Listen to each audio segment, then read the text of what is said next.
Making. For more than 350 years, we are manufacturers and distributors. We design materials and solutions that have a tangible, positive impact on people's lives. The world. We are a worldwide, multi-local organization with a global ambition to protect our planet and invent a more sustainable future. A better, dedicated with continuously improving and innovating. We care about our employees, our customers, and our communities. Home. We build places that spark dreams and aspirations. And we work every day to make the world a more beautiful and more sustainable home for us all to live in. Making the world a better home. That's our purpose.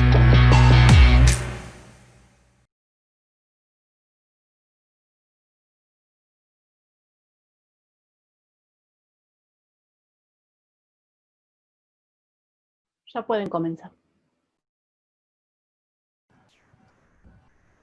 Bueno, bienvenidos a la charla de producción social del hábitat en Latinoamérica. Esta charla está organizada por la Comisión de Vivienda y Hábitat, en la cual les presido, y bueno, esta temática siempre fue una temática de discusión en nuestra comisión, y en este caso tiene una mirada latinoamericana. Así que bueno, le voy a pasar la palabra a Marcelo Cataño, quien va a moderar esta charla, y bueno, bienvenidos a todos acá, y gracias por estar. Así que bueno, Marcelo, te paso la palabra. Gracias, Domingo. ¿Cómo está?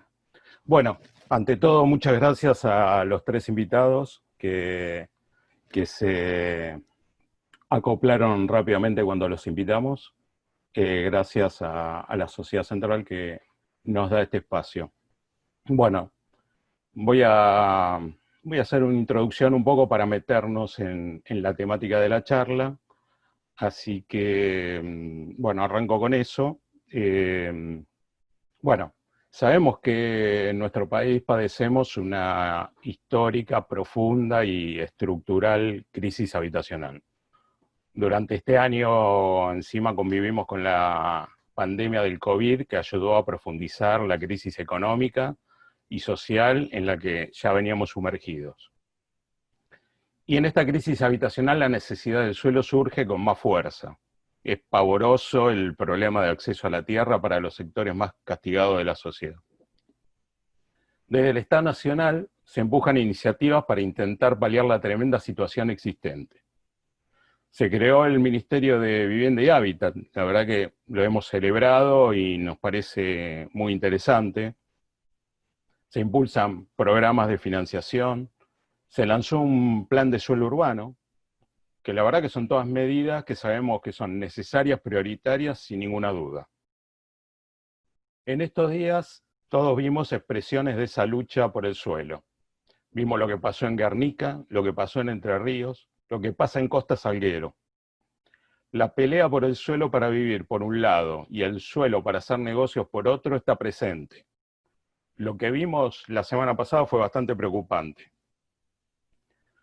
Sabemos que sin suelo no hay hábitat, así que esperamos con mucha expectativa que las políticas planteadas den resultados concretos y que de una vez por todas tengamos todos y todas suelo para vivir y suelo para producir. Pero después de conseguir el suelo viene otra etapa, y nos preguntamos cómo construimos el hábitat.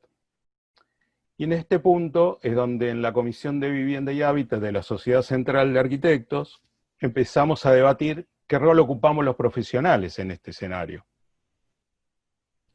Conocemos las soluciones habitacionales que se fueron dando durante el último siglo, algunas fallidas, algunas muy interesantes. Los que vivimos en la ciudad de Buenos Aires y trabajamos con proyectos de producción social, conocemos la 341. 20 años de una ley que propone una forma distinta de abordar esta temática. Ley que tiene en su raíz la esencia de la autogestión. Un término que durante estos encuentros va a aparecer con frecuencia y que vamos a tratar de profundizar acerca de su sentido.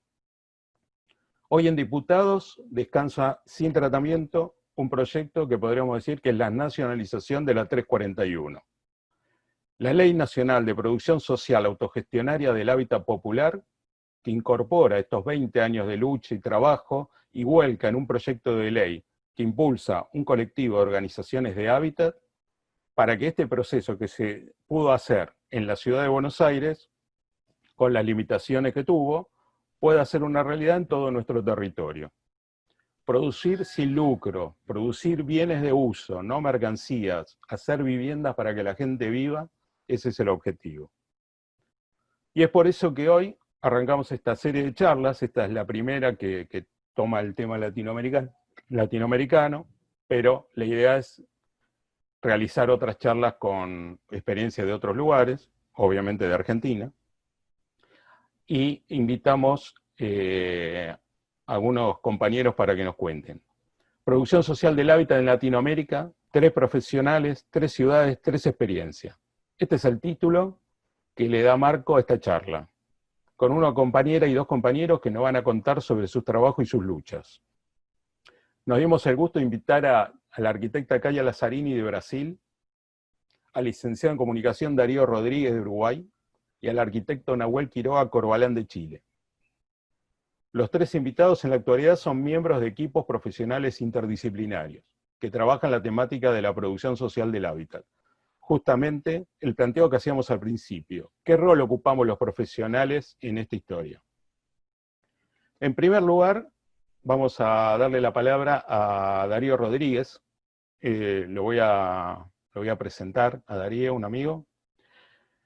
Darío es licenciado en Ciencias de la Comunicación de la Universidad de la República, ocupó cargos de cogobierno siendo militante estudiantil y profesional, integró la Dirección Nacional de FUCBAN y su Departamento de Apoyo Técnico, siendo presidente de la gremial entre el 2013 y el 2015. Fue partícipe del proyecto constructivo autogestionario por ayuda mutua en el barrio 26 de octubre, 600 viviendas en Montevideo. Actualmente es miembro de un equipo técnico asesor en Paysandú, donde también reside. Yo para arrancar, Darío, quisiera dar algunos datos sobre Uruguay como para poner en contexto lo que vos vas a contar.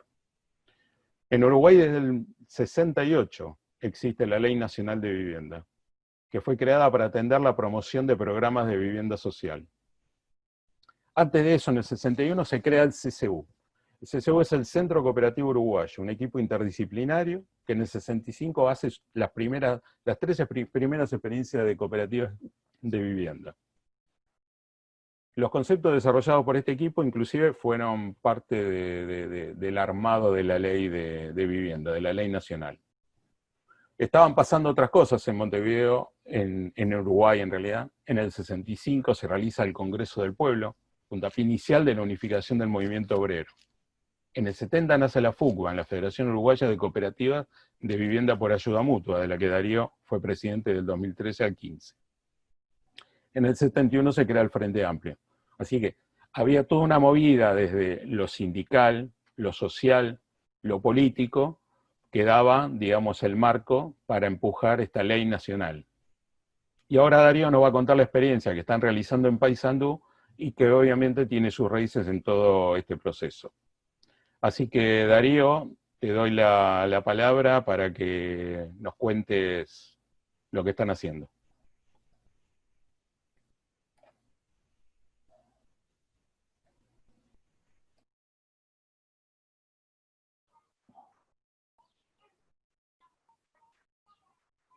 ¿Me escuchan ahí?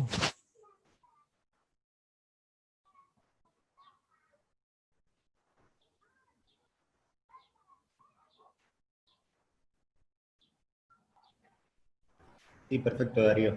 Te escuchamos. ¿Me escuchan? Ah, bueno. Porque yo no me estoy viendo acá, no sé si eso tiene que ver o no. Pero empiezo entonces. Sí, sí. Bien. Bueno, en primer lugar, gracias por la convocatoria, por la invitación. Es una satisfacción también para mí poder poner la experiencia que sobre esta materia tenemos, estar compartiendo con estos 2 compañeros las distintas experiencias. Y bueno, en segundo lugar, lo que yo les voy a presentar tiene que ver con una experiencia puntual en Paysandú. Es una ciudad otrora industrial, bueno, está todo un debate de su transformación. En el marco de un proyecto que se comenzó a gestionar entre el gobierno local, el gobierno municipal y el gobierno nacional anterior. Como ustedes sabrán, hubo cambio de gobierno y estas cuestiones ya están teniendo enormes dificultades. Pero es una experiencia que creemos interesante por cuanto implica usar lugares vacantes de la ciudad, redensificar, cambiar aquel paradigma de que los pobres y los pobladores van a las periferias de la ciudad con toda la falta de los servicios, sin equipamiento urbano, y esto de alguna manera, esta experiencia que hay otras también que en curso, algunas en Montevideo, que tienen otra lógica. Entonces simplemente es una experiencia puntual en la ciudad de Paysandú que queríamos un poco que ustedes la conozcan. Bueno, en primer lugar ustedes ven una vista ahí de la ciudad de Paysandú. Como verán, es una ciudad bastante chata. Acá, bueno, tiene que ver un poco... ¿Estás compartiendo imágenes? No está... Yo no lo veo. ¿Las imágenes? ¿Sí? ¿Vos las imágenes las ves? ¿No? Entonces no sé qué pasó.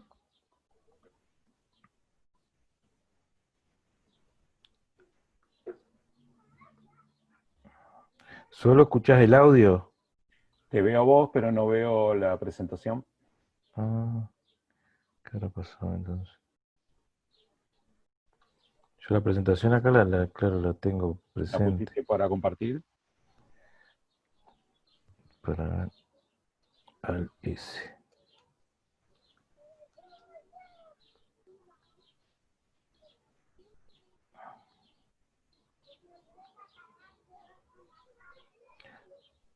Ahora no me sale para compartir. Abajo al centro de la pantalla, en verde dice compartir pantalla.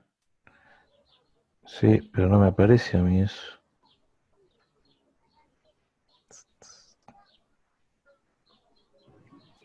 Você pode poner Alt S. Alt S.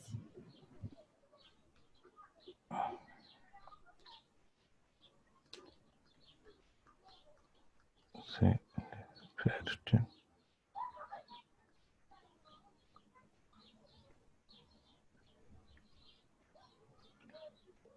Al S, pero no aparece nada.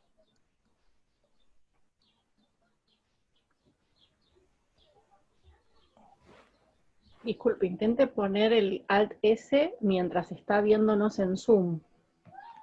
Sí, es que no los perdí a ustedes, no los veo.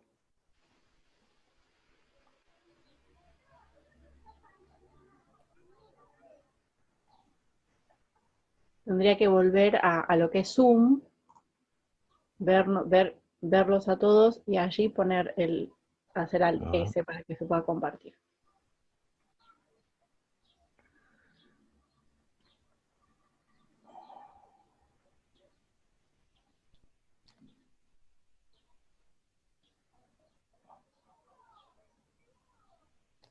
Ahí. Ahora sí. Ahora sí.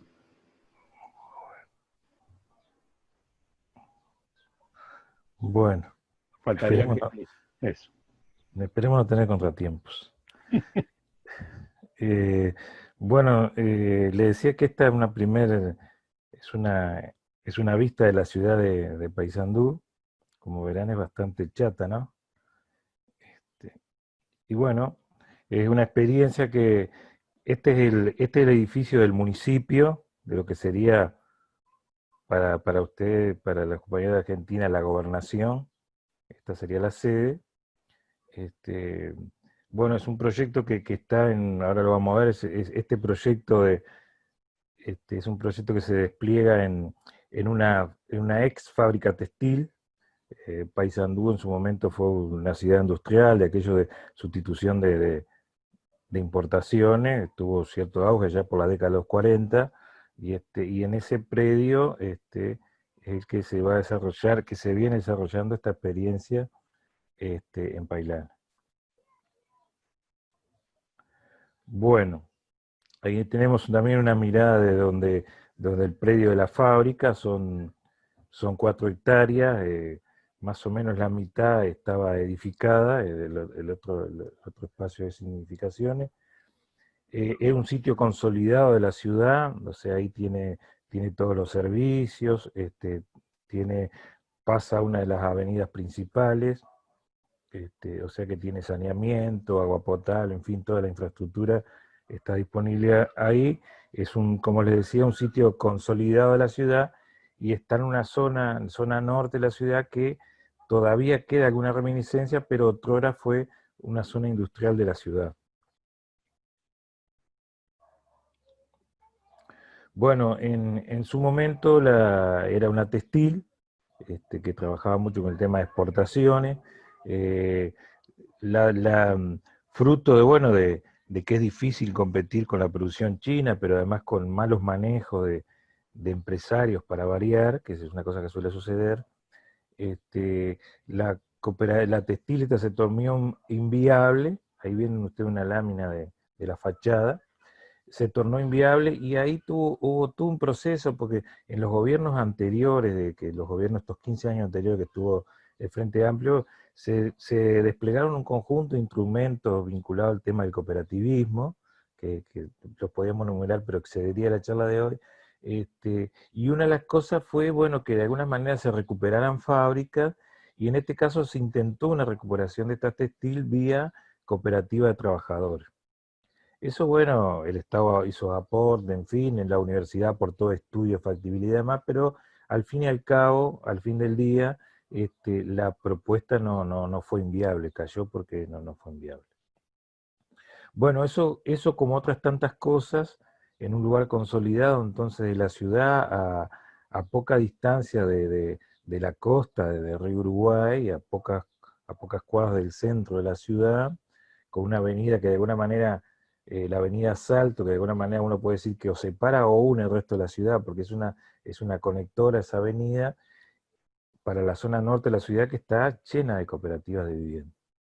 En este caso, bueno, eso iba a quedar como un gran galpón, este predio pasó a depender después de un organismo de fomento cooperativismo que era el FONDE, el Fomento para el Desarrollo, un organismo que se llama el FONDE, en su forma de gestión colegiado, y al final, bueno, terminó el predio en manos del FONDE, entonces. Bueno, rápidamente el gobierno local, que ahora cambió, el gobierno local acá en Paysandú del Frente Amplio, lo perdió ahora en estas elecciones con la derecha, alguien, no sé cómo fue el proceso exactamente, pero dijeron, bueno, pero podemos adquirir, yo creo que se dieron un conjunto de oportunidades, ¿no? Aquel dicho de se juntó, ¿no?, un montón de necesidades, y entonces hizo que, bueno, la Intendencia adquiriera el predio, porque paréntesis, la Intendencia estaba en una fase de confección de un banco de tierra o cartera de tierra.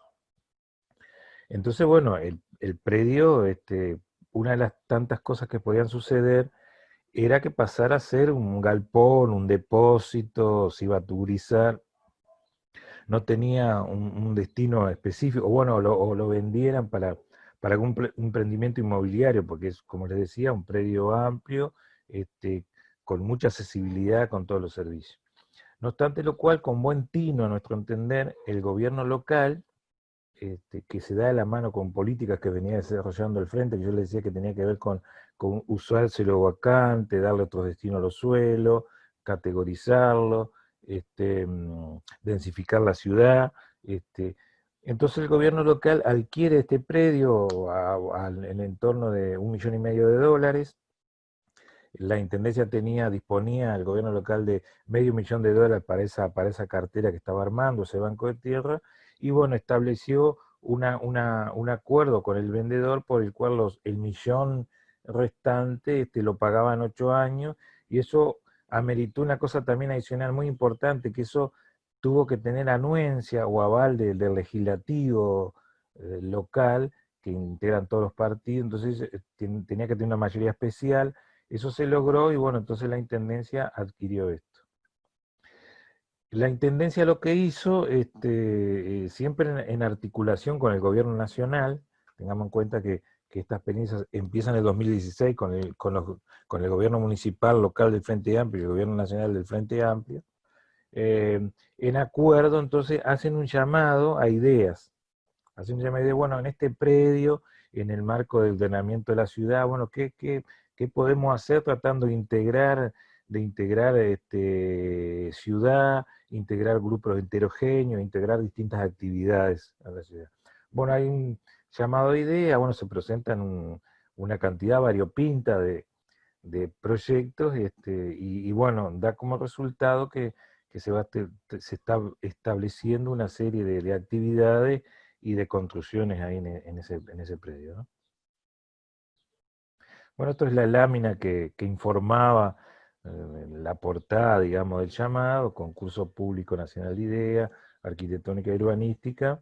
En realidad era un plan local, digamos, para ese predio, un plan local que de alguna manera, enancaba con una cosa que hay acá desde 2008, que es una ley de ordenamiento territorial y desarrollo sostenible. Es del 2008 también, del gobierno del Frente, donde de alguna manera se ordena un poco la ciudad, su desarrollo, hacia dónde van a ir, en fin, una serie de... Se dispone que se generen carteras de tierra en esa propia ley y demás, se establece que los gobiernos locales son la policía territorial, en fin, una serie de elementos que esto de alguna manera tenía su correlato. Bueno, esto es una portada del centro de la ciudad, simplemente a modo ilustrativo. Ahí está, hago un paréntesis, está Leandro Gómez de espalda, que es una especie de héroe de acá cuando bombardearon los portugueses a Paysandú. Bueno, fue uno de los que resistió y es como, bueno, un héroe de la ciudad. Ahí está la catedral, en la Plaza Constitución.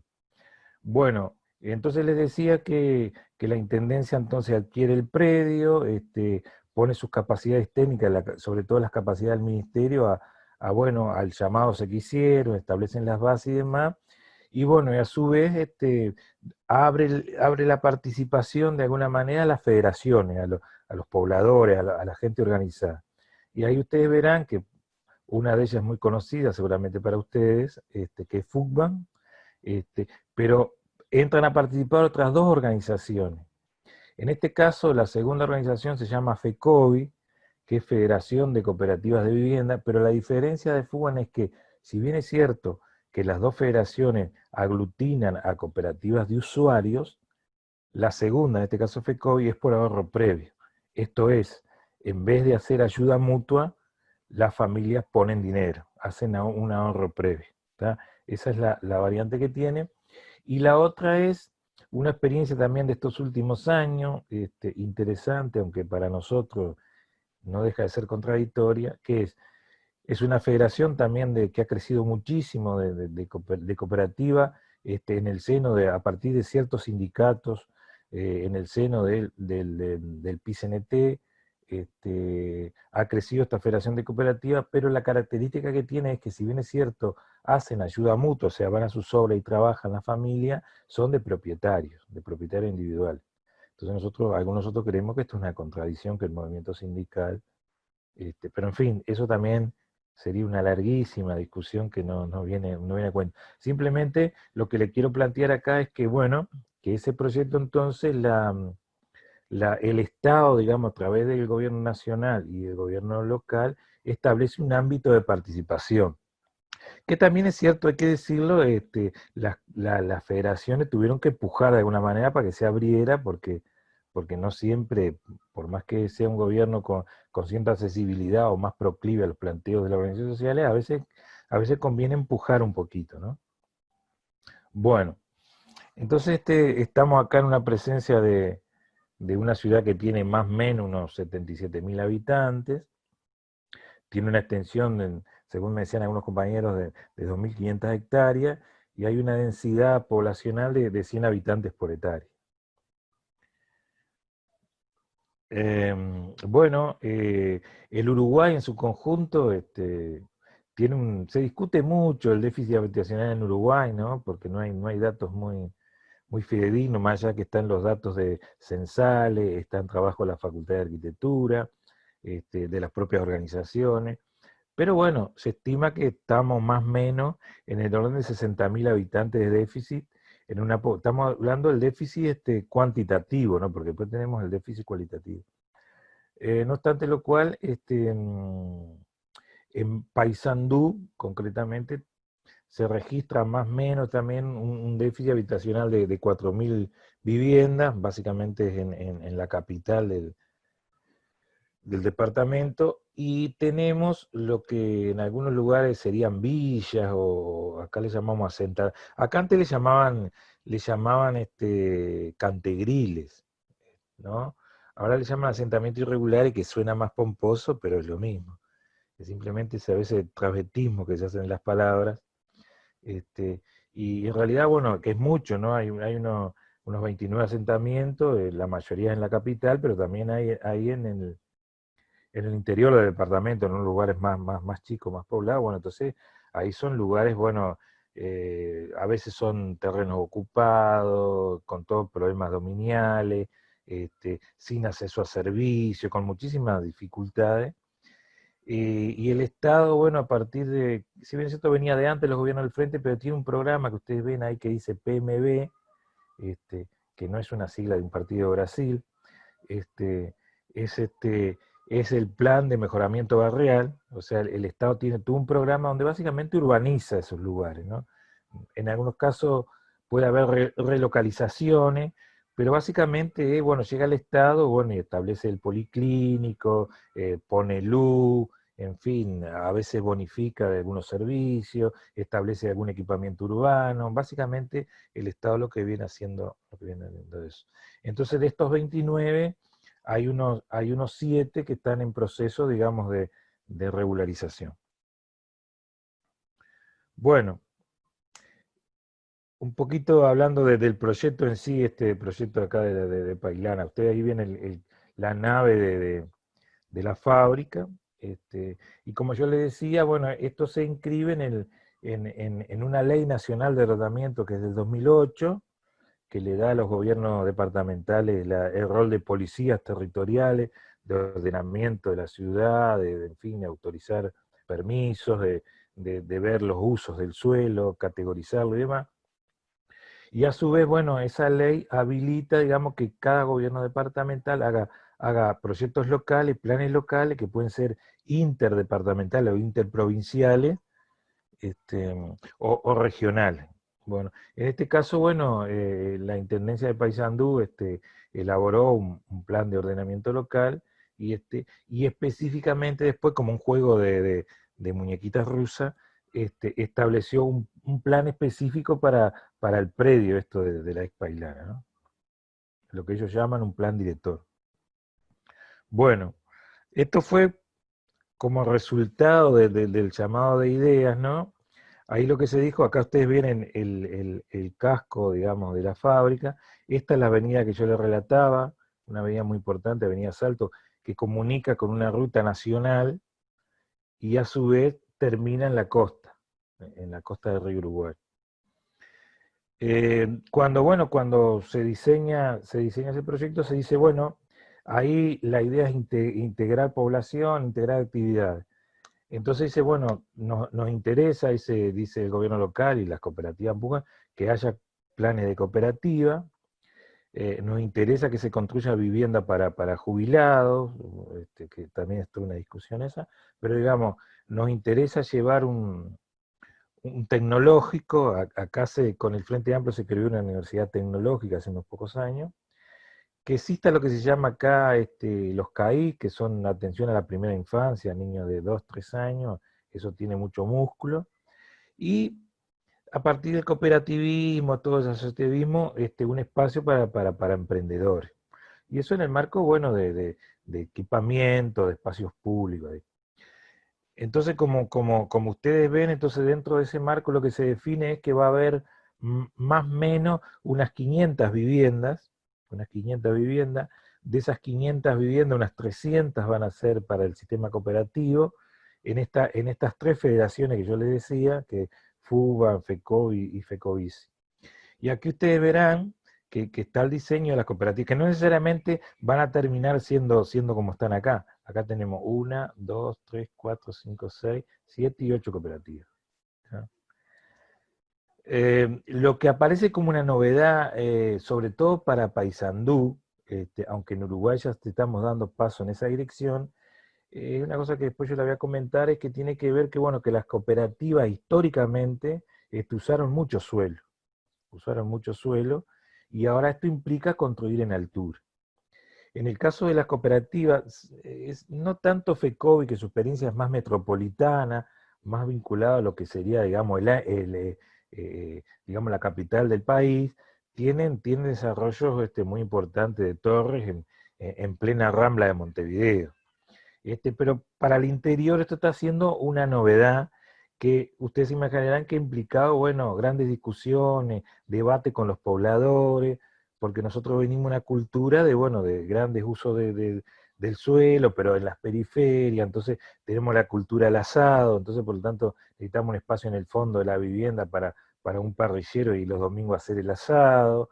Entonces, bueno, ahora tenemos que ir en altura, ¿no? De alguna manera eso significó, por ejemplo, que algunas cooperativas dijeron, sí, nos interesa obviamente la cooperativa, pero no queremos construir en altura, no queremos, porque yo quiero tener mi fondito. Eso fueron sesudas y largas conversaciones. No obstante local, bueno, mismo la federación, o sea, mismo FUCBAN, también en Montevideo y en otras capitales departamentales, está construyendo en altura, ¿no? O sea, bueno, entonces, esto va a ser entendemos que un gran proyecto transformador de la ciudad, en ese paradigma que ahora, bueno, creo que se va a congelar todo, que era, bueno, densificar, usar los espacios vacantes, ¿no? Un poco integrar poblaciones, en fin, actividades heterogéneas. Es un poco el centro de esta experiencia.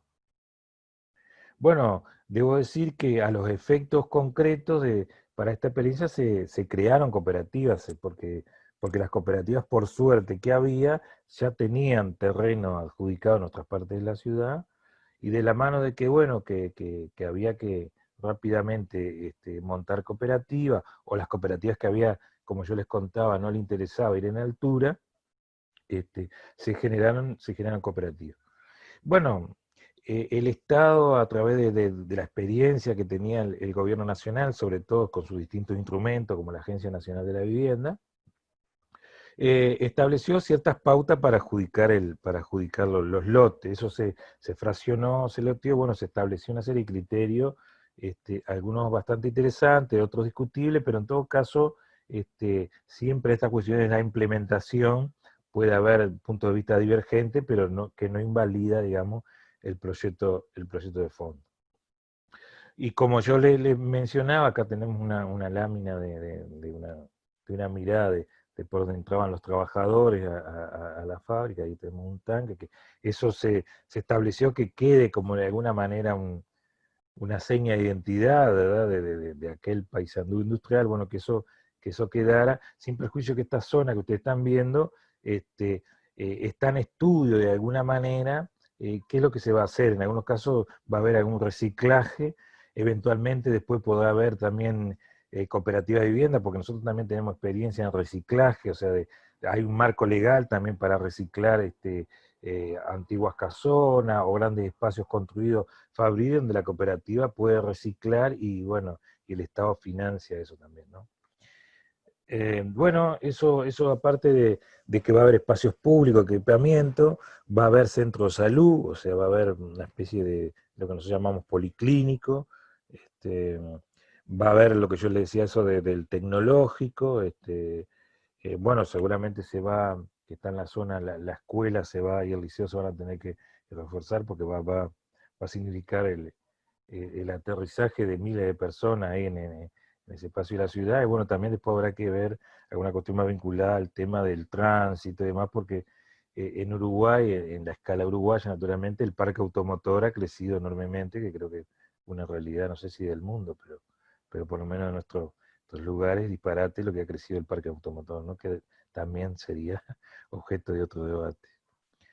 Bueno, ¿qué pasó acá? Bueno, acá tenemos otra fábrica, ¿viste? Acá tienen todo el cliché de Pai, ¿no? Son muy orgullosos de su ciudad. acá ven que ustedes dicen paicueros, esta fábrica está funcionando, y le meten todo el loguito de pai, ¿no?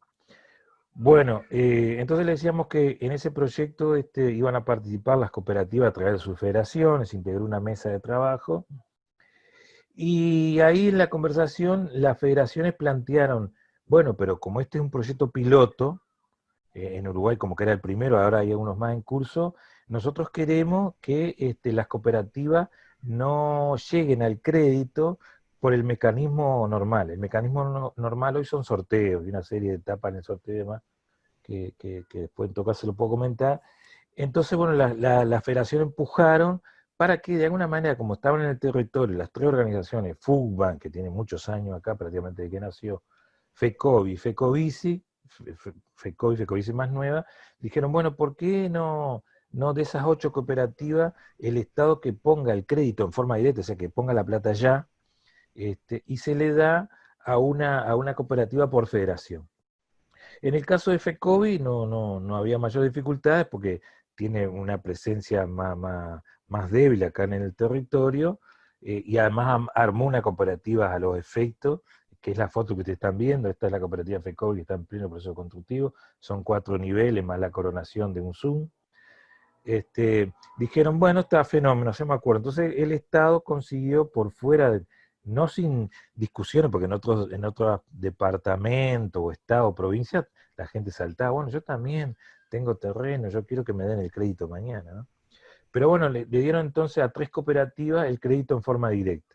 Después de, bueno, una serie de trámites, todas estas cosas generalmente suele suceder, las 3 cooperativas hoy están en plena construcción. En este caso ustedes están viendo a Coviapay, Cooperativa de Vivienda Paysandú por ahorro previo, Tacovilán 50, que esa es la cooperativa de FUCBAN, y Tacovisimpay, que es la cooperativa de FECOBICI, la federación surgida al calor del movimiento sindical de acá. Perdón, Darío, mirá Sí. que estamos medio pasados con el tiempo. Bueno, voy a tratar de hago un rally. Bueno, los espacios de la cooperativa son en el entorno de unos 1000 metros cuadrados. La Intendencia estableció un valor de un 50% del precio del suelo, que eso bueno, es parte del préstamo.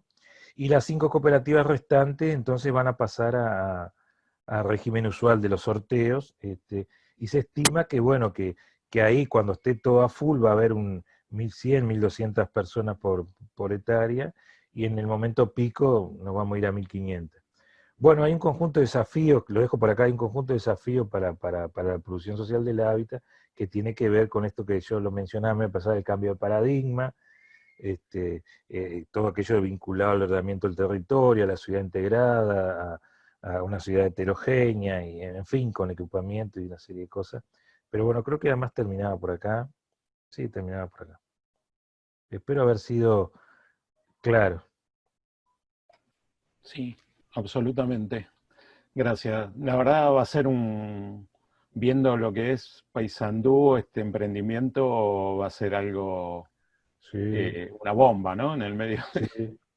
sí, sin duda. Sí, Es impactante. Tu casa es un mundo de superficies. Algunas son cálidas, otras frías y elegantes. Están las rústicas y las que lo cubren todo. Y a cada una las protege un producto Petrilac, líder en protección de superficies.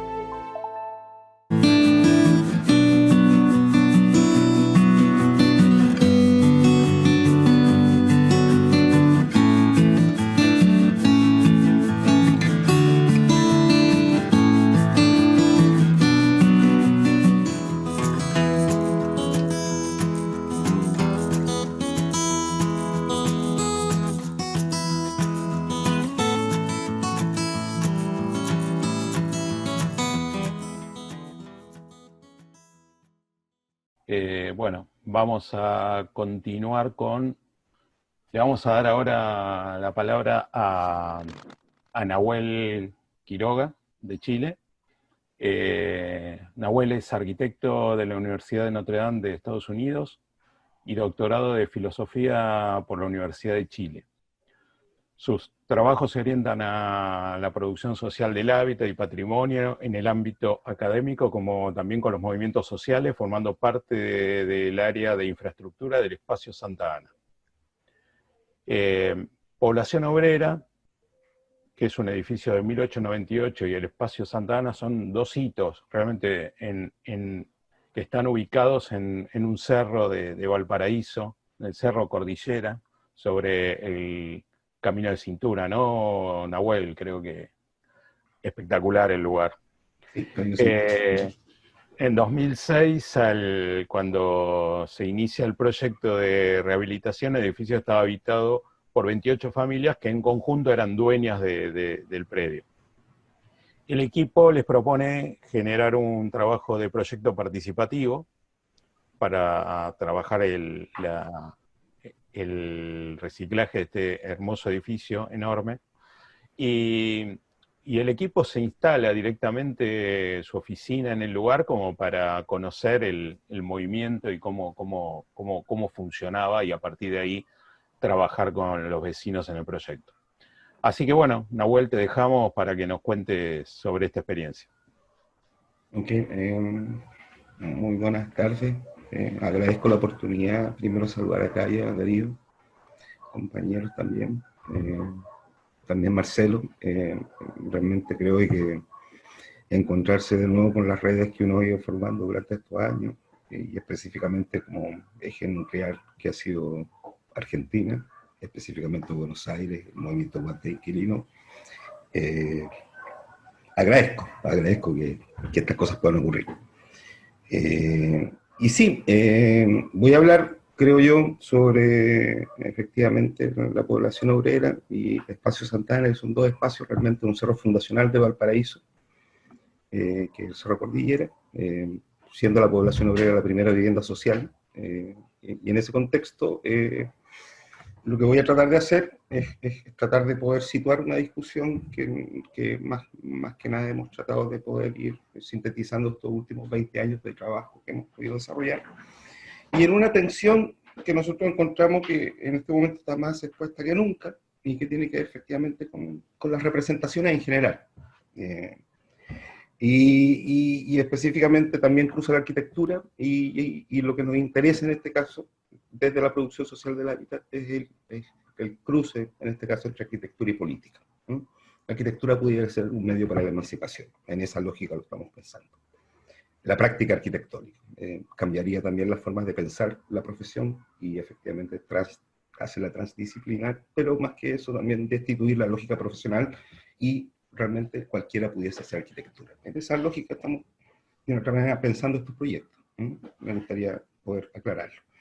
Y en eso, lo que trataré de hacer es colocar una cierta cantidad de imágenes que van mostrando estos dos proyectos, que es Población Santa Ana, que es Población Obrera y Espacio Santa Ana, que comparte la misma manzana realmente. Una, como bien lo decía, es la primera vivienda social de Chile, que pudimos rehabilitarla desde el año 2000 hasta el 2008. Son proyectos relativamente largos, como bien lo explicaba Marcelo, nos gusta realmente poder trabajarlo en un ámbito casi como una experiencia propia, la experiencia realmente como de habitar. En esta ciudad que es Valparaíso, obviamente estas situaciones de una otra manera se hacen plausibles, creo yo. Zonas bien deterioradas también de la ciudad. Uno podría decir efectivamente un patrimonio en ruinas. Ese es el contexto en el cual trabajamos. Y entendemos que efectivamente también ese contexto de patrimonio en ruinas existe en tanto los sectores populares han podido, de una otra manera, hacerse de ese patrimonio. Entonces también lo pueden repensar. En esa lógica, entonces, lo que voy a hacer es colocar una cita, 5 puntos, digamos, o 5 apuntes de ideas, que es una cita, una reflexión sobre esa cita, y el comentario sobre el edificio y el por qué de otra manera eso se sitúa en esa discusión. Voy a compartir pantalla en este caso.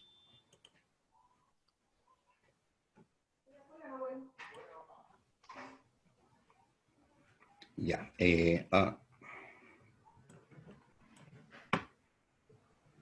¿Se ve sin mayor problema? Sí, se ve, sí. Ya, genial. Ya, parto realmente como una pequeña presentación, y el nombre le puse así, sobre la vida detrás de los objetos y las pertenencias, prefiguraciones en el trabajo y la subjetividad de las prácticas arquitectónicas.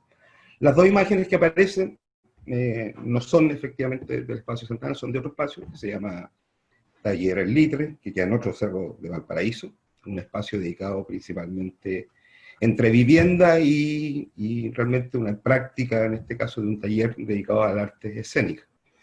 Lamentablemente, como ocurre muchas veces aquí en Valparaíso, son espacios que son tomados, son espacios realmente que no tienen propietarios, por llamarlo así, y se han ido tomando en términos intergeneracionales. Lamentablemente este está siendo desalojado en este momento. La especulación inmobiliaria nos toca también. Y empieza este proceso hace 2 años atrás del desalojo, específicamente el mismo día de la muerte de un compañero, que es el Mecha, compañero del Sindicato de Pescadores de Quintero, que es asesinado acá en la ciudad del Paraíso. Y esta presentación, de una otra manera, es un homenaje a estos compas. Parto con la primera cita, después reflexión y comentario. Sobre prácticas, sobre las prácticas comunitarias, las prácticas autogestionarias. Y la cita dice así: he dicho escuelas del sur, porque en realidad nuestro norte es el sur. No debe haber norte para nosotros, sino por oposición a nuestro sur. Por eso ahora ponemos el mapa al revés, y entonces ya tenemos justa idea de nuestra posición, y no como quiera el resto del mundo. La punta de América, desde ahora, prolongándose, señala insistentemente el sur, que es nuestro norte. Esto es de Joaquín Torres García, del año 41. Entonces, hablar de prácticas comunitarias, hablar de prácticas de autogestión, pareciera que nos transportara un mundo donde las cosas ya están establecidas. Tú, acá, estableciendo un modo de hacer, muchas veces desde abajo, que es local, que es territorial, y desde ahí se interpreta una cierta realidad. Ahora, imaginemos que este mundo, el comunitario, el autogestionado, le agregamos como adjetivo una palabra, por ejemplo, la palabra cultural. Y desde ahí se establece un modo de hacer, parece mucho más específico. ¿Es realmente ese el ejercicio que queremos producir para poder interpretar la realidad? Bueno, nos parece que ese ejercicio solo se hace cuerpo en esa especificidad, más que la potencia de aquello que estamos llamando comunitario, que pareciese que fuese mucho más amplio. Sería algo así como pensar lo comunitario en tanto cultural, en tanto artístico. No creo que estamos en esa lógica. Pensamos más que como Joaquín Torres, que nos invita a dar vuelta al mapa, a pensar que los sures son los nortes. Creemos que se puede pensar que lo comunitario es habitar lo común, donde habitar es la experiencia misma de hacer práctica, donde podemos expresar la potencia vital de nuestras propias vidas. Lo común en nuestras relaciones como personas, como instituciones, como seres. Colocaba esta imagen, la primera imagen, que es un lienzo que hicimos hace como 4 años. Fue el primer lienzo que pudimos, de una otra manera, colocar la palabra autogestión y poder sacarlo a la calle. Y fue para un 21 de mayo, cuando empezaron de una otra manera a no suceder estos incendios en Valparaíso, que son incendios principalmente hechos por la inmobiliaria. Pero ese 21 de mayo del 2016, que si mal no recuerdo esa es la fecha, se quemó un edificio en medio de la protesta. Nos parecía también sugerente que ese iba a ser el designio de la ciudad años posteriores. Eso, por esa imagen que nos parecía. La segunda, como cita, y que tenía que ver con un apunte, más que nada que tiene que ver con los modos de producción, cultura y política de autogestión. Y la cita dice lo siguiente: la politización del arte se ha concentrado en que el artista, exhibiendo sus recursos, enseña al trabajador que él también trabaja. Pero ha dejado de lado la posibilidad de que sea el mismo trabajador quien, exhibiendo sus ilusiones o inventos, enseña al artista que también lo que hace él es arte, el arte de producir. Esto es de Federico Garende, en modo de producción, notas sobre arte y trabajo. Y en esto queremos ser enfáticos en este punto. No hay práctica comunitaria si esta no se piensa desde la producción como colectivo. Trabajo, comunidad, economía solidaria son ideas o conceptos que solo se hacen carne cuando la gestión de nuestras vidas no la delegamos. De ahí la palabra autogestión. ¿Por qué no se delega la vida? Tampoco se delegan las prácticas que ocurren en lo que va forjando nuestra existencia. No se puede pensar en producción desde nuestras capacidades si estas no se desarrollan en un continuo y un círculo productivo económico virtuoso para nuestras propias vidas. Pensar en común es producir cooperativamente, donde la ayuda mutua, el encuentro de saberes se hacen vida y carne. Porque no se puede proyectar hacia adelante bajo la lógica del corto plazo. No podemos hablar de actividades, hitos, presentaciones específicas, proyectos, porque solo conforman la espectacularización de nuestras propias prácticas colectivas. Queremos ir un poco más allá. Queremos sostener nuestras propias vidas en común, habitando una casa colectiva donde quepan muchos mundos. La foto que vemos corresponde a un antes y un después, y en un proceso también que es la rehabilitación del edificio Población Obrera, que ocurre desde el año 2001 hasta el 2008, como proceso, digamos, de diseño, participación, ejecución de obra. Comúnmente nosotros entendemos que es como un continuo. El primer día que se llega es el primer día que también empieza la obra y empieza el diseño. Comúnmente no hacemos una separación entre las dos cosas.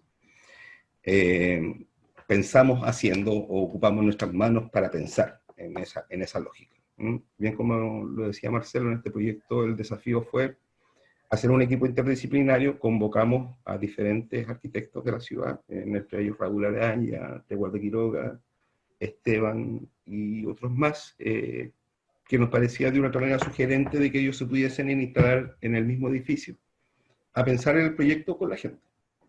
Y más que nada ser un facilitador de los procesos y entender que al final del día el objeto proyectual que pudiese ser el dibujo arquitectónico es no más un lenguaje de interpretación de los saberes y sentires, y específicamente del conocimiento que está situado, en este caso, en este edificio. El primer edificio de vivienda social en Chile para nosotros era significativo desde ese punto de vista. Casi en ruina, pero siendo habitado todavía por las familias. Como bien nos demoramos casi 8 años en su rehabilitación, desde el punto de vista arquitectónico significa también una inversión en un cerro relativamente grande. En ese momento haber sido alrededor algo así como $1 millón, en un cerro que no recibía esa cantidad de recursos, digamos, para la rehabilitación, en este caso, de una vivienda. Terminamos haciendo 34 departamentos, variados, como desde los 50 metros cuadrados hasta los 100 metros cuadrados, que digamos, dependiendo de cada situación de cada familia, porque obviamente la idea es que las familias que viviesen ahí quedasen, y también el crecimiento mismo que las familias pudiesen tener en un tiempo situado, que lo situamos como 20 años, o sea, de que efectivamente si eran 28 familias, sabíamos que se iban a ir creciendo ese núcleo, esa colectividad, o esa comunidad. Eso, como situación. Bueno, este proyecto realmente para nosotros fue como bien interesante desde este punto de vista. Significó la primera vez de poder pensar un proyecto en un país donde no tenemos políticas para cooperativas, donde no hay políticas de suelo, donde el ámbito subsidiario del Estado es extremadamente proempresarial, situación que recién la empezamos a cambiar desde el año pasado, desde la revuelta popular. Pero en esas condiciones hay que pensar también la producción social del hábitat en Chile. Y digamos que este esfuerzo que se hizo en este edificio, creo que de una otra manera significaba colocar el acento en la retención de población, en el casco histórico de la ciudad, con los fondos del Estado, más a otros apoyos que llegó de cooperación internacional, principalmente de la comunidad de Andalucía, y poder llevar a cabo en este caso este proyecto que para nosotros fue relativamente emblemático desde ese punto de vista. Paso a una tercera imagen, y que más que nada sobre el calco de nuestras vías, cartografía. Disculpen, no, voy a seguir con la segunda y presentar la otra cara de la moneda, que corresponde a la otra parte de la manzana del edificio. Esto es Espacio Santana, y Espacio Santana corresponde a una iglesia de 1870, con su convento de 1920, que son principalmente la primera vicecapilla de Valparaíso, o sea, con declaratoria como monumento nacional, igual que el otro edificio. También, y en este caso, como inmueble de conservación histórica, el convento. Nosotros este edificio, hace ya más de 12 años, si mal no recuerdo, lo pedimos prestado a la iglesia, por llamarlo de una manera eufemística. Realmente hicimos ocupación del espacio y negociamos en este caso con la Iglesia Católica el uso de este inmueble que estaba abandonado porque antes había sido ocupado como colegio, bueno, primero como convento y como iglesia. En 1930, 1940 deja de ser ocupado en esas características y empezó a ocuparse como comisaría, después como colegio y terminó siendo ocupado como hogar de menores. Hasta el 1990 hasta el 2000 más o menos. Y después se dejó de ocupar porque no tenía las características físicas para poder ser ocupado como un inmueble, en este caso público, o por lo menos que recibía financiamiento público, vía obviamente subsidio, que es la lógica chilena, desde delegación, para el funcionamiento de, en este caso, de un hogar de menores. En ese contexto nosotros hacemos ocupación del inmueble y de otra manera empezamos a inyectar recursos, primero a la iglesia, que fue el primer espacio que pudimos tomar, y después el convento que se nos cede en Comodato para también hacer la utilización del mismo. Principalmente lo que nosotros hacemos son inmuebles que están en muy malas condiciones. En el caso específicamente de la iglesia se nos cae el muro testero, el muro de atrás, en el 2013 más o menos, lo que significa que tuvimos una emergencia para que no se viera en colapso todo el edificio. Son muros de adobe perimetrales, sobre el metro de ancho, entonces funcionan a compresión en una zona sísmica. Entenderán que obviamente si no tienen mantención estos edificios, sus posibilidades de, digamos, en el tiempo obviamente se van deteriorando. Entonces, en 2013, cuando nos hacemos cargo de otra manera de poder refaccionar el muro testero, alrededor de 80 metros cúbicos de material se nos vienen abajo, adobes, digamos, ladrillos de adobe. Lo que nosotros determinamos es que ese trabajo lo íbamos a hacer comunitariamente. Cerramos la calle al frente de la iglesia y lo que hicimos fue una piscina pública y todo el material de tierra que sale del edificio lo tiramos hacia afuera de la calle y lo que hacemos es que la gente fuese a trabajar. Invitamos organizaciones, diferentes organizaciones de Valparaíso, al mismo tiempo todos los vecinos, de otra manera que pudiesen aportar haciendo los ladrillos de adobe que había que de nuevo volver a colocar en el edificio. En este caso en la iglesia. Ese es más o menos el trabajo que realizamos. Un trabajo que si bien es un trabajo, podríamos llamarlo como inacabado, work in progress, si se quiere llamar así. En este momento estamos, para la iglesia específicamente, estamos arreglando la cubierta. Siempre vamos con pequeños dosis de proyecto, principalmente haciendo refuerzos estructurales, que es lo que podemos hacer en este momento, pero bajo la lógica de extender el proyecto. O sea, nosotros realmente como que no diseñamos, si digamos así, no es que un grupo de arquitectos que se sienta en una oficina y empieza a diseñar, sino lo que realmente vamos a obra, compartimos en este caso una cooperativa de trabajo, que es la instancia que permite desarrollar esta obra, y con los compañeros y compañeras de esa cooperativa, más el equipo técnico, más quienes puedan de otra manera asesorar también a ese equipo técnico, vamos desarrollando los proyectos, y los proyectos comúnmente los desarrollamos in situ, las decisiones se toman in situ. Y después eso se transfiere en planimetría. Entonces funcionamos como al revés. Entonces, como la lógica que la obra lleva de otra manera la posibilidad de pensar el proyecto, porque eso nos permite cualquiera puede participar. Cuando decimos la lógica de que cualquiera puede incidir en la arquitectura, en esa lógica lo estamos pensando. Entonces, por eso es tan importante el encuentro, es tan importante el espacio comunitario como un espacio de producción. Y de ahí entendemos que efectivamente puede haber políticas de autogestión, desdibujando o destronando esta lógica profesional que la arquitectura tiene y volviéndola a una lógica mucho más popular. En esa visión lo estamos de otra manera centrando.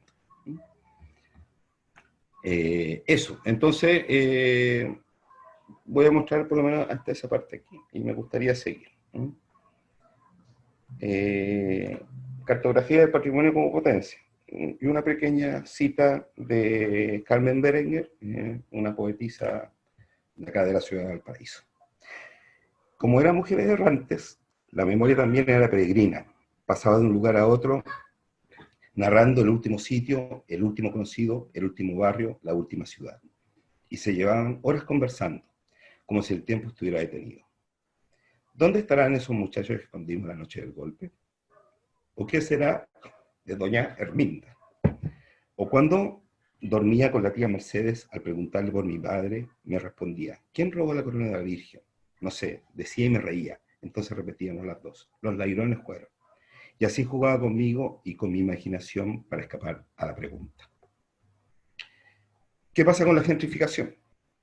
¿Qué pasa con la cosificación de nuestros barrios, de nuestras vidas, de nuestras prácticas? ¿Están para convertirlas en mercancías trazadas en el mercado cultural global? Nuestras vidas no son museos, no son una postal turística o parte de un concurso folclórico para vender la imagen país. Ante todo, personas que viven y actúan en común. Pero para poder producir eso que nos es común, es necesario cartografiar nuestras propias vidas. Personas, calles, casas, barrios conforman un imaginario donde poder recurrir para pensar en otros modos y otros mundos posibles, otras formas de relacionarse. Esa es nuestra caja de herramientas. Se trata, ante todo, de visibilizar nuestras prácticas, que son de la gente nuestra, como un despliegue de posibilidades, como reapropiación propositiva para el desarrollo comunitario. Para nosotros, cuando pensamos proyectos, realmente como que no hacemos, no sé si uno pudiese decir que lo que estamos ocupando son elementos de representación arquitectónica o estamos pensando en arquitectura. Coloco este ejemplo de una cartografía que desarrollamos en el 2014,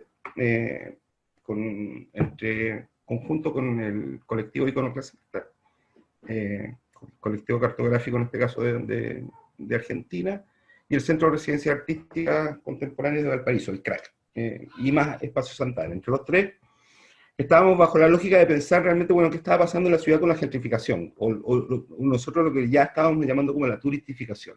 Esta lógica de las hordas turísticas que llegan a la ciudad, que nos invaden y al final nos cambian nuestros modos de vivir. Y nos expulsan, realmente. El proceso de gentrificación que veíamos en el cerro de al lado, como la población nativa había sido expulsada por hoteles, por turistas, por negocios dedicados principalmente a esta lógica de la mercantilización de la cultura.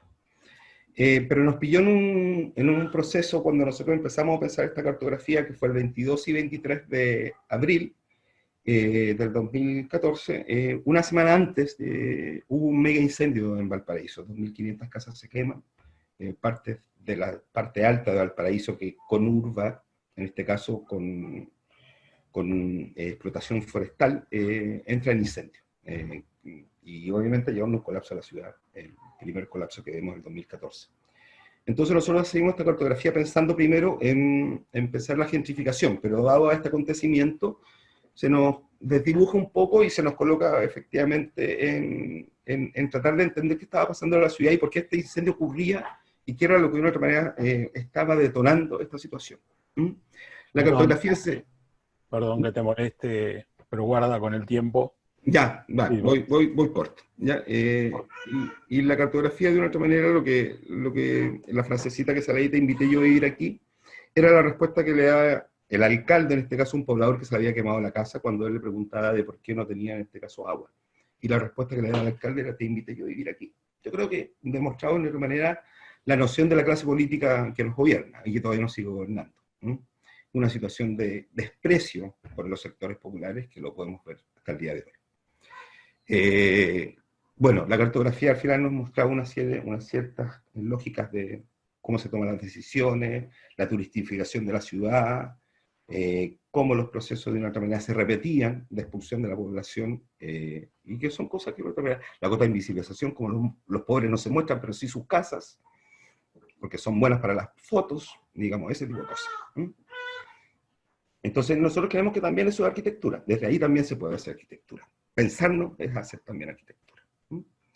Voy a mostrar algunas fotos por ejemplo, estas de acá son el proceso cuando hacíamos el adobe, y esto es lo que podemos ver, una pequeña estructura que estamos haciendo ahora, que nos metimos a pensar, dado a que recién pudimos, por lo menos en los últimos 2 años, se han podido conformar cooperativas de vivienda en Chile, entonces estamos pensando realmente esas cooperativas que se están formando, cuáles son los procesos productivos que se van a llevar a cabo en ellas. Y entonces nos hemos metido de una otra manera a pensar en sistemas modulares de carácter recursivo, de una otra manera retomar la discusión que se tenía en Chile en el tiempo de la Unidad Popular, llevado por el Proyecto 5, pensar las cosas cibernéticamente, o sea, una situación recursiva, en esa lógica.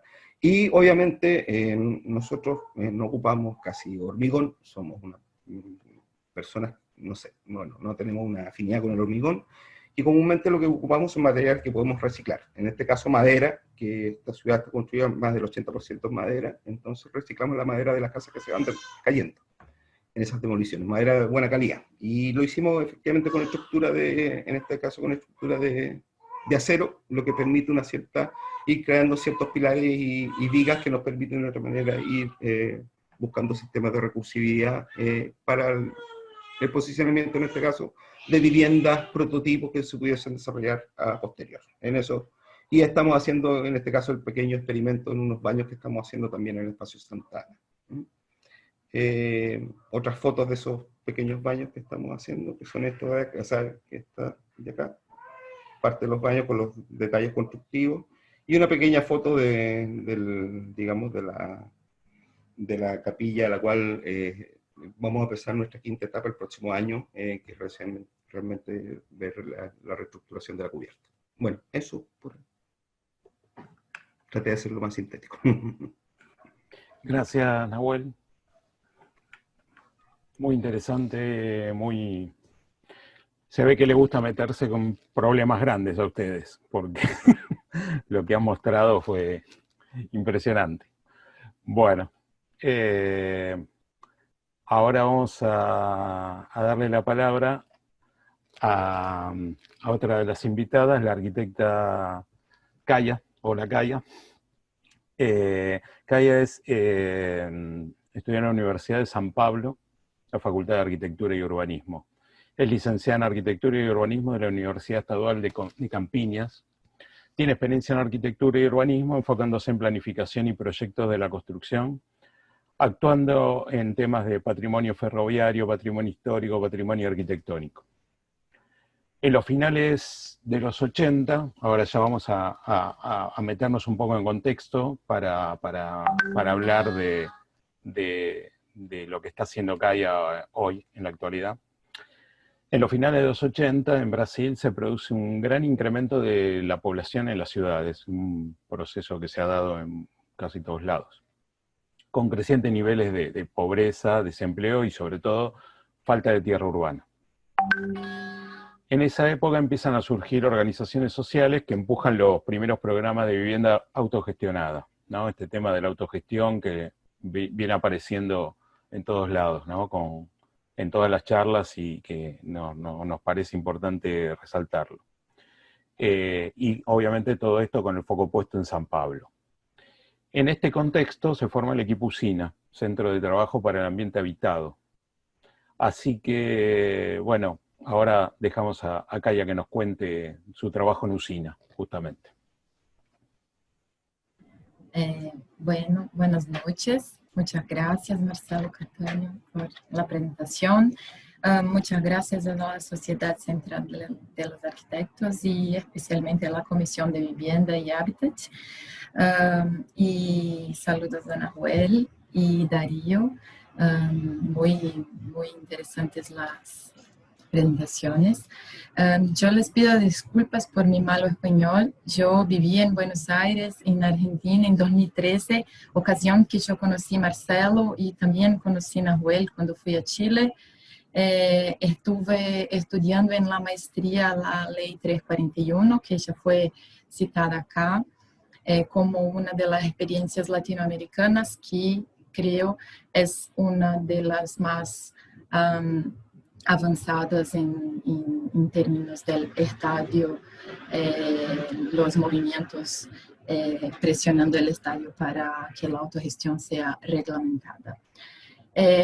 Yo hago parte de la Usina, que es un equipo técnico, como dijo Marcelo, que surgió en 1990, y en un contexto muy específico, así que creo que la mitad de mi presentación se va a hablar del contexto. Bueno, como mi español está muy malo, yo preparé una presentación que está muy larga. Me voy a quedar en los 15 minutos, pero voy a pasar como muy rápido. O sea, les pido disculpas porque la presentación de mis colegas anteriores fue como re buena, pero bueno, es lo que tenemos, así que voy a compartir.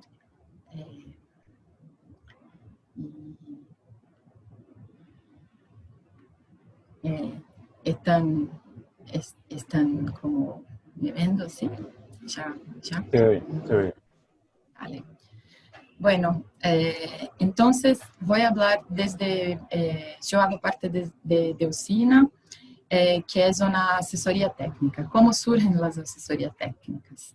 En un momento específico de la lucha de la redemocratización, muchas manifestaciones de los movimientos populares hicieron pública la insatisfacción general de las políticas de vivienda y la falta de solución para el problema de la vivienda. Muchas tomas de tierra en la periferia, en muchas ciudades. Esto estamos hablando de los 80, los 70, los 80, los 90, pero sobre todo los 80. El centro de São Paulo se convirtió en un espacio de disputa, muchos edificios tomados y muchas marchas, un poco con esta esperanza de que podríamos crecer en cuanto a organización. La lucha por la reforma urbana y el Ministerio de las Ciudades, un montón de cosas que ustedes ya conocen. Bueno, partimos también de una negación de la forma como el Estado y las empresas constructoras solucionan el problema de la vivienda en Brasil. Y también, como estamos hablando entre arquitectos, voy a hablar de 3 experiencias que son como experiencias que inspiran, que son fundamentales para el trabajo de Usina. La FUCVAN, que Darío ya habló muy bien, o sea, no voy a hablar nada porque ya está. Los laboratorios de habitación vinculados a las universidades, donde se podrían experimentar nuevas técnicas, y el grupo Arquitectura Nueva de Sergio Ferro, Rodrigo Lefebvre y Flávio Império. Sergio todavía está vivo y vive en Francia. Bueno, las cooperativas, no voy a hablar nada, son una experiencia importante no solo para Usina, como también para todos los movimientos de São Paulo de lucha por vivienda. Lo tripé, autogestión, ayuda mutua y propiedad colectiva, se va a Brasil también.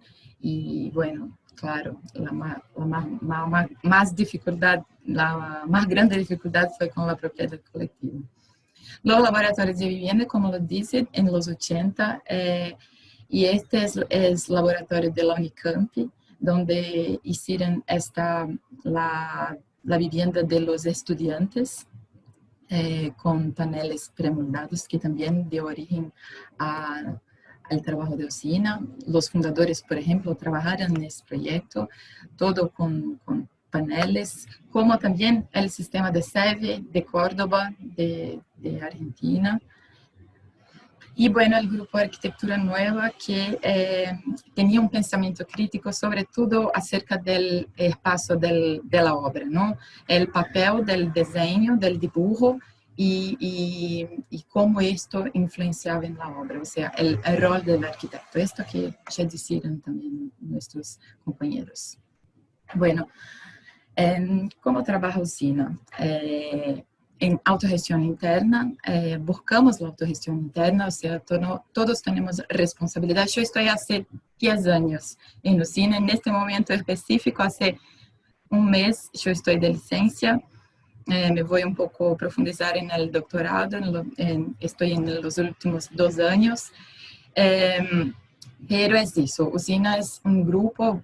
En este momento pequeño, nosotros somos más o menos 10 personas, entre arquitectos, sociólogos y un historiador, pero todas las tareas son divididas entre todos, no tenemos jefe, todos ganamos el mismo valor por hora, decidimos las cosas en las reuniones generales, tenemos coordinadores, claro, pero hacemos esta experiencia de trabajar más horizontalmente. Tenemos un fondo común, o sea, todo el recurso se va para un único caja y lo dividimos igualmente por horas de trabajo.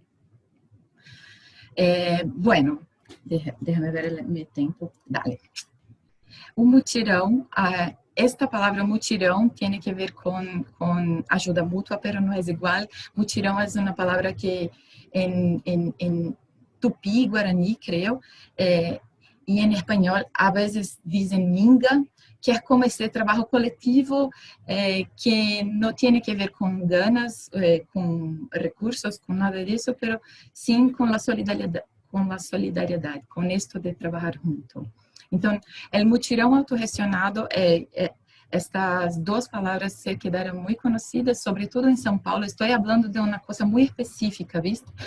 No estoy hablando de una experiencia que se pasó en todo el Brasil. Esta experiencia es muy específica de São Paulo. En 1988 es elegida Luiza Erundina del PT, un alcalde, y inicia la más grande política autogestionada de vivienda en Brasil, involucrando cerca de 15.000 familias y más de 100 obras. O sea, en 4 años se construyó un montón. Y estos proyectos, bueno, Usina surge en este momento, otras asesorías técnicas creo que eran cerca de 20, un poco más en este momento, y después, cuando Luiza Erundina no es reelecta, gana Maluf la prefeitura, y se empieza a las obras parar y eso. ¿Qué es el mutirão autogestionado? Estamos hablando de financiación pública, de la participación en la elaboración del proyecto, en acceso al conocimiento, a la totalidad del proceso, en organización colectiva del trabajo, en autogestión, en apropiación distinta del producto, o sea, en el derecho a la vivienda. Bueno, voy a pasar muy rápido, porque si no me sobra tiempo para mostrar algunos proyectos. Entonces, esta es una asamblea de una asociación, hay muchas actividades de formación, esto es una constante porque tenemos todo el tiempo que fortalecer la capacidad de decisión del grupo. Los proyectos son pensados en las tierras, en los terrenos y son, claro, construidos colectivamente. Nunca damos la lapicera, lápiz, no sé cómo se dice más, ay, qué vergüenza, para cada uno dibujar, pero hacemos como metodologías específicas de proyecto participativo para trabajar en grupo, para desarrollar qué es que el grupo quiere como nueva arquitectura, ¿no? Hablamos mucho de Paulo Freire, porque también es una realidad que cada comunidad tiene sus problemas y solamente ellos pueden decir lo que es lo más importante. Bueno, la importancia del obrador o el pañuelo de herramientas para la obra, la cocina comunitaria. Voy a hablar también de la importancia de las mujeres. Es una cosa muy importante también la tecnología que buscamos desarrollar a lo largo de estos 30 años que Usina está. Esta tecnología, por ejemplo, con la albañilería estructural cerámica y la escalera de acero, es una tentativa de hacer con que la obra se torne más segura, más racional y más simple. Después esto fue como repetido, inclusive y por otras asesorías. Este paso es de Minas, es otro mutirão, hasta llegar en la obra integralmente en la estructura de acero, que este es el mutirão Paulo Freire. Esta estructura fue montada, creo que en algo como 3 meses, pero esta obra duró casi 10 años por las interrupciones de la plata. Bueno, el principal es la seguridad. Tengo 5 minutos. Bueno, algunas actividades sobre el uso de herramientas, cada uno segundo sus posibilidades, el papel de la mujer es muy central. Bueno, estamos hablando de cerca de 80-90% de todos los personajes de esta historia que estamos hablando son mujeres. Entonces, bueno, y les voy a mostrar en los últimos 5 minutitos muy rápido algunos proyectos. Este se llama Mutirão União da Juta, son 160 viviendas de este sistema de alvenaría estructural cerámica con escalera metálica. Este es el Copromo en Osasco. Este es en São Paulo, en la periferia de São Paulo. Este es en Osasco. Osasco es una ciudad en la región metropolitana de São Paulo y son 1000 viviendas. Este proyecto tiene una cosa muy interesante que desde la modulación del ladrillo se llega en la modulación de todo el proyecto. O sea, tiene como este esquema de un ladrillo y con 5 ladrillos por 5 ladrillos se llega en un módulo, que es un módulo de módulo se dice en español, yo estoy hablando. Módulo, sí. Módulo, dale. 1,25 por 1,25 y este módulo, acá está el cuadradito en el medio, 3 por 3 módulos se forman un ambiente y los 4 ambientes, o sea, se entra en la casa, acá se puede ver, se entra por la sala, se tiene la cocina, acá la área para lavar las ropas, lavandería, acá el baño, o sea, todas las áreas molladas juntas y los 2 dormitorios iguales. Entonces, así se llegan 1000 viviendas construidas de manera autogestionada, o sea, autoorganizada. Y yo voy a pasar un poco más rápido para llegar al fin. Acá es un asentamiento rural, son 63 viviendas con el MST, Movimiento de los Sin Tierra. Acá algunos centros comunitarios, recientes, 2016, en el Mutirão Carolina Maria de Jesus, acá en São Paulo. En Mutirão Jerônimo Alves, de 2019, acá en São Paulo también. Mutirão Paulo Freire, aquel que yo mostré con la estructura metálica. Y bueno, para cerrar, voy a mostrar los 3 últimos proyectos que creo que sean interesantes porque son de este último momento de usina ya. Este es Jandira, es en la ciudad de Jandira, que es la región metropolitana de São Paulo también. Es con LMST, se llama Comuna Urbana Dom Helder Câmara. Y las familias del movimiento Procura Usina porque no querían el proyecto propuesto por la jefatura. Entonces nosotros dibujamos, porque bueno, el terreno tenía como este grande valle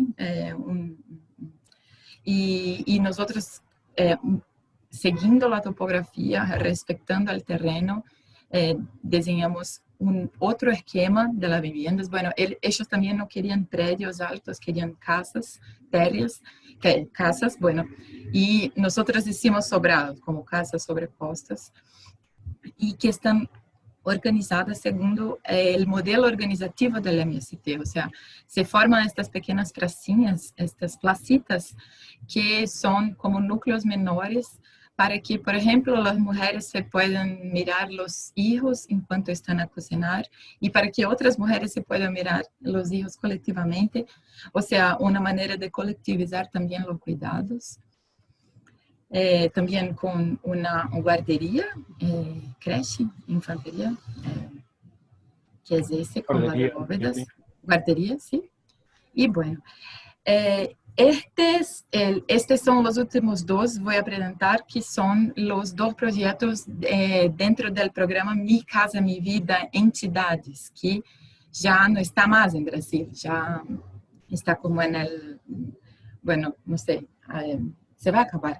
Y en estos 2, bueno, nosotros intentamos buscar una cosa nueva, que fue la planta baja con usos mixtos y abiertos para la ciudad, pero esta obra fue interrumpida en cerca de más o menos 20%, y por falta de recursos, y en el programa Mi Casa, Mi Vida no había la posibilidad de corregir el contrato, así que nosotros fuimos hinchados por la asociación y la obra interrumpida. Y reasentamiento de la comunidad del Piqué de Baixo, en el Maranhão, que son 312 viviendas y todo el barrio, aquí también, bueno, este proyecto empezó en 2012, con la discusión junto a la familia y todo, y la obra empezó en 2018, y ahora estaríamos haciendo como 2 años de obra, con algunas interrupciones por la pandemia, por falta de recursos, y en este momento estamos pasando por un cambio en Usina en relación también a este proyecto, y un poco nos hace refletir sobre los límites de nuestro trabajo en la actualidad, los límites de la autogestión, la verdad, la dependencia de un contexto político, un contexto de lucha mínimamente, la ascensión del neoconservadorismo, la ascensión bueno, el pentecostalismo, yo no sé cómo se dice, pero todo eso, estamos hace casi 2 años con Bolsonaro, y bueno, un año, la verdad, ¿viste? Pero ya desde 2016, después del golpe, un estadio pasando por problemas muy, muy graves. Y esto todo no está desvinculado de lo que hacemos. Así que en este momento estamos mesmo pasando por muchas mudanças. Bueno, termino con una frase de Conceição Evaristo, escritora brasileira, que creo que cabe bien con este momento. Ficamos plenos, nos quedamos llenos de esperanza, pero no cegos diante de todas las dificultades. Sabíamos que teníamos varias cuestiones a enfrentar, pero la mayor era nuestra dificultad interior de creer nuevamente en el valor de la vida. O sea, creo que en este momento estamos viendo un recrudecimiento muy difícil de las fuerzas conservadoras. Estamos ahora esperando con el corazón en la mano las elecciones del Estados Unidos. Y es eso, creo que no es posible hablar de lucha por vivienda si no hablamos también de cómo está difícil luchar y mucho necesario, cada vez más necesario en este momento. Es eso. Muchas gracias. Muchas gracias, Kaya. Yo tengo que... ¿Cómo hago? No sé. No puede, no se quiere cerrar. Stop share. Costó. Bueno, creo que muy interesante las 3 experiencias, muy distintas. Es muy, bueno, esto que decías vos, Kaya, al final, ¿no? La necesidad de que el Estado esté al servicio de las mayorías populares y que la autogestión, esto del manejo de los recursos en manos de organizaciones sociales, fundamental, digamos, para darle curso a estos proyectos que obviamente piensan en la gente, no en los negocios. O sea, no todo lo que ustedes han mostrado es un trabajo con la gente, para la gente, para poder resolver problemas. Y obviamente estamos en todos lados.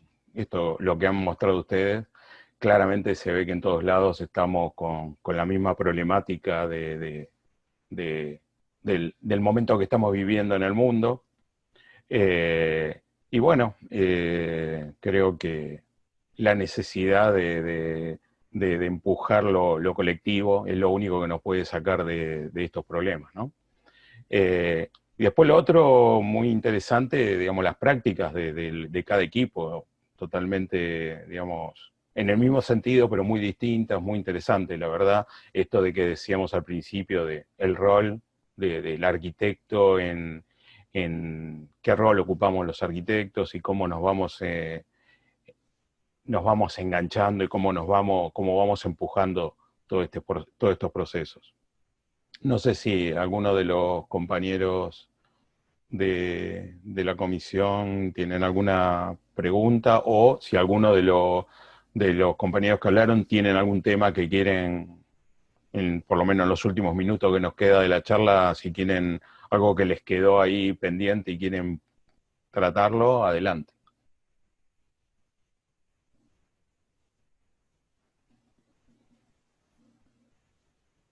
Bueno, yo comento algo, no sé.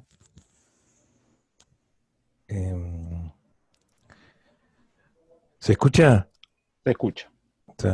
No, simplemente que también, como decía Kaya, el movimiento popular acá, el movimiento cooperativo, bueno, acá ganó la derecha, inclusive con sectores de ultraderecha, con un partido militar, que era una cosa inexistente, luego un partido estructurado, con gente vinculada a la dictadura pasada, en fin. Y bueno, y estos proyectos se le estaba dando cierta entidad, estos proyectos que yo trataba de presentar hoy, y esto estamos en una discusión porque ahora los créditos están cortados, el plan de mejoramiento del gobierno está cortado, estamos en pleno debate presupuestario para los 5 años de este gobierno, en fin, estamos también surcados por un conjunto de dificultades. Pero está claro que bueno, que en el caso del movimiento cooperativo, aparte de esos como dos ingredientes centrales, todo el proceso autogestionario, de ayuda mutua. Acá tenemos la particularidad también que históricamente, como describía Marcelo, el movimiento cooperativo surgió de la entraña del movimiento sindical, del movimiento obrero organizado. Eso fue con profundos debates a la interna de cada una de las corrientes del movimiento sindical, pero también ahora en las últimas etapas, producto de las estructuraciones de los países, son cooperativas de base territorial, o sea, vecinos que se juntan, que no tenían en su origen una cuestión vinculada a lo sindical, o lo más colectivo. Eso ha significado, lo traigo a esta colación para decir que esto ha significado para los equipos técnicos en esa conjunción de saberes, un trabajo muy fuerte desde el punto de vista de capacitación, de sumar esos saberes, porque el trabajador sindicalizado venía con toda esa práctica asamblearia, con toda esa cultura del debate, que en estos casos ahora el movimiento cooperativo se ha incorporado un sector que el cooperativismo, también hay que decirlo, históricamente estuvo vinculado al trabajador formalizado, al trabajador sindicalizado.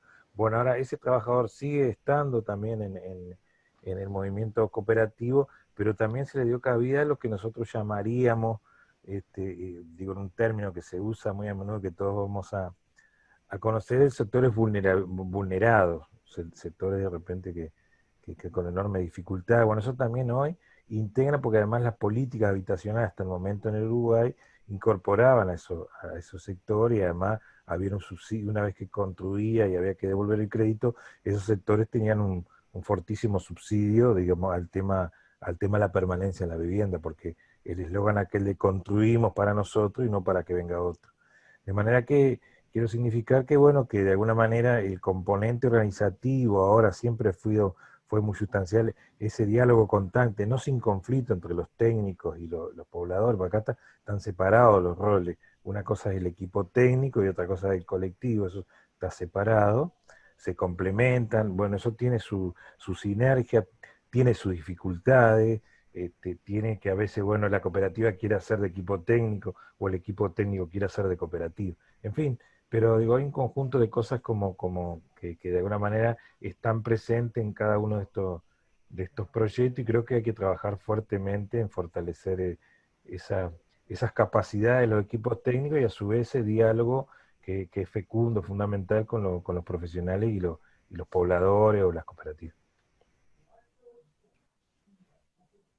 Bien. Martín, ¿había alguna pregunta? No, Marcelo, no hemos recibido preguntas ni aportes en el chat. Creo que acá en el Zoom al menos, creo que en el YouTube tampoco. Miro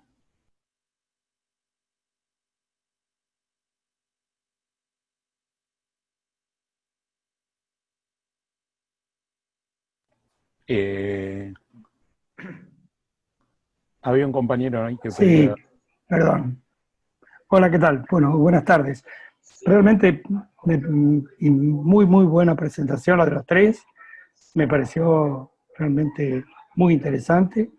Como dijiste al principio, hay una disimilitud tremenda entre los tres, pero brillante los tres. Me preocupaba una pregunta que quería hacerle a Kaya. ¿Es posible? ¿Qué incide? Me mueve una cosa interesante. Dada nuestra condición de subdesarrollados que tenemos, sabemos perfectamente lo que inciden determinados valores, determinados elementos de carácter tecnológico, cómo inciden en el costo. Esas estructuras metálicas,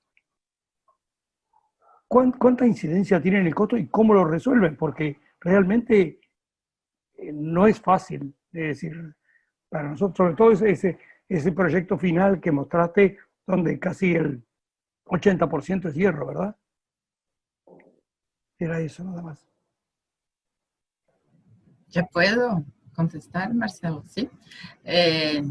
Muchas gracias, Edelmiro, por la cuestión. Y está perfecto. Hoy no es más posible por el precio del acero. Hicimos en un momento donde la commodity del acero estaba como muy baja. Así que el costo de la estructura en total, sumado con el tiempo que se iría a economizar con la prefabricación, se valía la pena. Pero hoy por hoy no. Hoy la última cosa que hicimos de estructura de acero fue las escaleras en Suzano, en aquel proyecto que yo mostré, que la obra interrumpió. Y las escaleras sí valía la pena porque la escalera de hormigón da mucho trabajo para hacer y también es muy costosa. También sale muy caro. Así que la escalera de acero hacía sentido, pero toda la estructura hoy no creo que sea posible más. En aquel momento sí fue, antes del lazo como explodir. Claro, ustedes plantean el tema de la estructura de la escalera aparte como un tema de seguridad, ¿no? Un planteo de no solo el uso del material, sino también como un esquema organizativo de la obra. Exacto, exacto. La escalera de acero, como viene lista, viene como pronta de la fábrica, es instalada de una manera segura, o sea, nadie hay que hacer la escalera en cuanto ella está subiendo. Otra cosa es que se queda con una estructura con fundaciones muy profundas, o sea, es muy segura para el transporte vertical de los materiales y personas y trabajadores. O sea, no... y también, bueno, funciona como gabarito, no sé si la palabra es la misma, porque ya da los andares correctos para la albañilería, o sea, se funciona como una regua. Creo que es más o menos. Sí. También me pareció, perdón. No, mira, hablar. También me pareció muy interesante ese modulado a partir del ladrillo. Es decir, partir eso es una expresión heideggeriana, es un Dasein de Heidegger, porque es como partir del ser ahí de la cosa. Digamos, parto de la célula temática, ¿sí? Digamos, yo siempre utilizo a Beethoven en eso con la Quinta Sinfonía, ¿no? Que tiene la célula temática que parte de un papapapán y con eso arma un monumento. Y acá pasa exactamente lo mismo. Partir de un papapapán tan chiquitito como es un ladrillo, y de ahí ¿ustedes le llaman ladrillo tillolo a ese o al hueco? Acá, bueno, primero, lindo su metáfora junto con Beethoven, a mí me encantó, y es eso, a mí, nosotros siempre decimos que los dioses están en el módulo, o sea, esto es como hacer la arquitectura hacer sentido, la forma hace sentido a partir de la modulación, porque la obra pasa a hacer sentido. Acá nosotros decimos bloco, no tijolo. tijolo, nosotros decimos cuando son de vedación, pero cuando son estructurales, nosotros decimos bloco. O sea, acá decimos bloco cerámico estructural.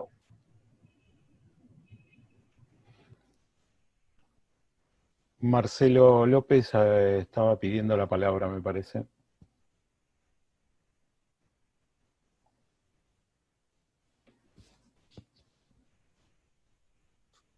Lo perdimos.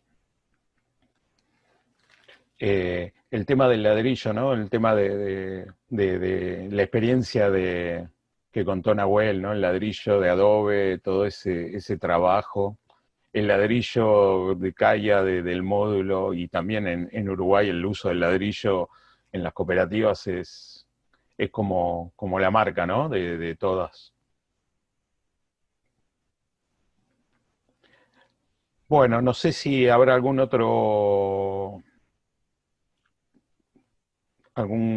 persona que quiera hacer alguna pregunta. Sí, Si no, yo solamente me meto un segundo más. ¿Cómo no? Felicitar a Nahuel. Conozco Valparaíso. Hemos ido varias veces a la Federico Santa María, a la universidad, por trabajo de una red que tenemos aquí en Buenos Aires. Y realmente pudimos apreciar verdaderamente esa hermosa ciudad, esa extraña ciudad. Ahí aprendí realmente lo que es un camino de cintura. De que nosotros tenemos un camino de cintura, pero es plano. Ustedes tienen un verdadero camino de cintura.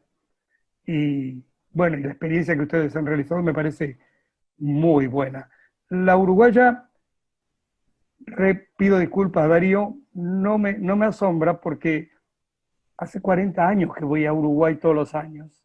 Entonces, claro, ya estoy como familiarizado, lo siento como nuestro, como de acá. Pero lo de Nahuel realmente, para no obstante el trabajo que han desarrollado dentro de cada una de las cooperativas, me parece maravilloso.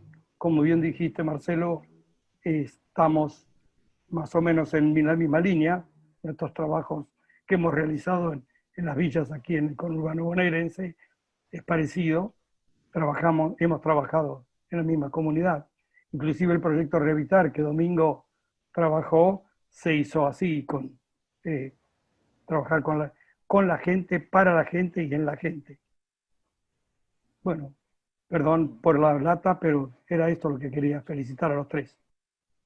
Sí, yo también quisiera destacar de las tres experiencias, que me parece que también es como una especie de sello de la producción social del hábitat, es que las tres experiencias tienen una complejidad del trabajo bastante grande, o meterse directamente con el patrimonio, o con la rehabilitación, o con la escala de las viviendas, ¿no? Y poder ver que hay una problemática en cuanto a la belleza, en cuanto a la arquitectura que muestran, que podemos hablar de producción social del hábitat, podemos hablar de arquitectura y podemos hablar de espacio también, ¿no? Me parece que en las tres experiencias se vieron procesos comprometidos y que tienen que ver con el habitar del después, ¿no? Todo ese trabajo que se hace. Así que en eso me parecieron muy ricas las tres charlas, con tres enfoques diferentes, pero me parece que en común está la complejidad del problema que encaran y que lo pueden resolver, esto ya es por ahí una opinión personal, pero con el compromiso territorial que tienen, digamos, de los pies en el territorio, ¿no? Y bueno, y como lo han dicho las tres experiencias, con el equipo técnico y el trabajo interdisciplinario. Creo que eso es algo para destacar, porque si bien algunos tienen mayor o menor escala en cuanto a cantidad de viviendas, se enfrentan a procesos complejos, ¿no? La gran pregunta es cómo poder acortar estos procesos para que no terminen siendo tan largos, y cómo el acompañamiento o el financiamiento para la realización de estos procesos no tiene esta cosa de gotera, ¿no? Que la canilla se abre y después se cierra, que creo que en las tres etapas han pasado esas cosas de que las políticas no son continuas como deberían ser, y bueno, incluso ya el proceso que se encara ya es complejo, y a eso hay que sumarle la complejidad política de tener que luchar para seguir con la política, ¿no? Y no que queden las obras ahí a mitad. Pero bueno, lo han logrado, los felicito a los tres, y bueno, les agradezco también por estar acá compartiendo, ¿no? estas experiencias. Bueno, si no hay más preguntas, si no hay más comentarios, los voy saludando. Les agradezco muchísimo a los tres. Nahuel, con tu beba ahí, que la veo a la pequeña. El gato. ¿Eh? El gato que pasaba por detrás. Ah, no lo vi. No vi al gato, pero ahí sí, acá estoy con Aymara, que estaba un poco llorando.